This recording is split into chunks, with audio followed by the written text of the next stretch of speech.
Ahoj, vítejte u dalšího videa. Dnes si ukážeme 10 lidí, kteří mají schopnosti, jež připomínají superhrdiny. Některé jsou neuvěřitelné, jiné až těžko vysvětlitelné. Tak jdeme na to. 10. místo Wim Hof, ledový muž. Začínáme u muže, který dokáže přežít extrémní chlad. Jmenuje se Wim Hof. Dokáže sedět v ledu, běhat bosý po sněhu a dokonce lezl na Mount Everest jen v kraťasech. Jeho tělo umí regulovat teplotu způsobem, který vědci dlouho nechápali. Působí to jako skutečná superodolnost. 9. místo Daniel Tammet, lidská kalkulačka.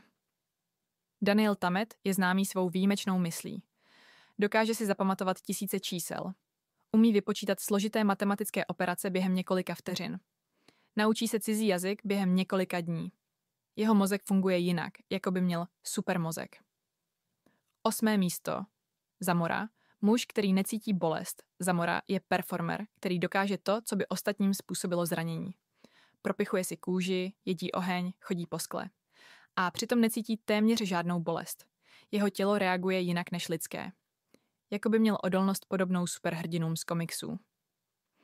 7. místo Isao Machi. Nejrychlejší samuraj světa Isao Machi má reakce, které působí nadpřirozeně. Dokáže mečem přeseknout plastovou kulku vystřelenou vzduchovkou. Tahle rychlost je téměř mimo lidské chápání.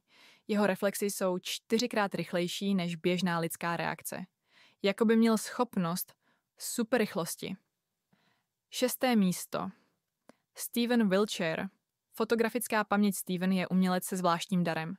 Stačí mu krátce se podívat na město z výšky a poté ho dokáže nakreslit úplně přesně.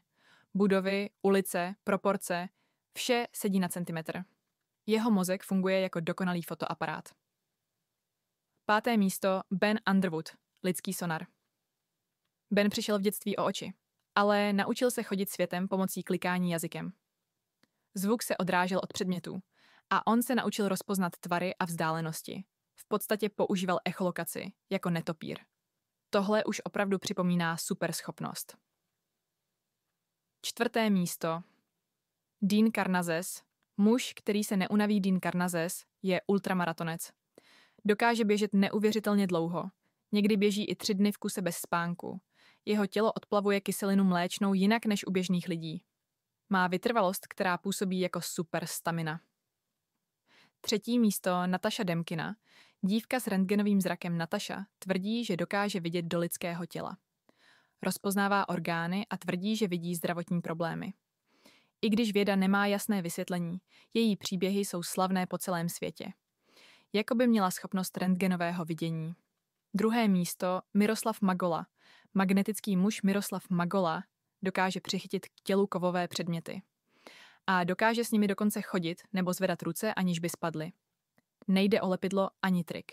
Má zvláštní kontrolu nad svaly a pokožkou. Lidé ho nazývají magnetický muž. 1. místo Lev Toulin, malajsijský magnetický muž. A na 1. místě máme muže, který si vysloužil přezdívku pravý magneto.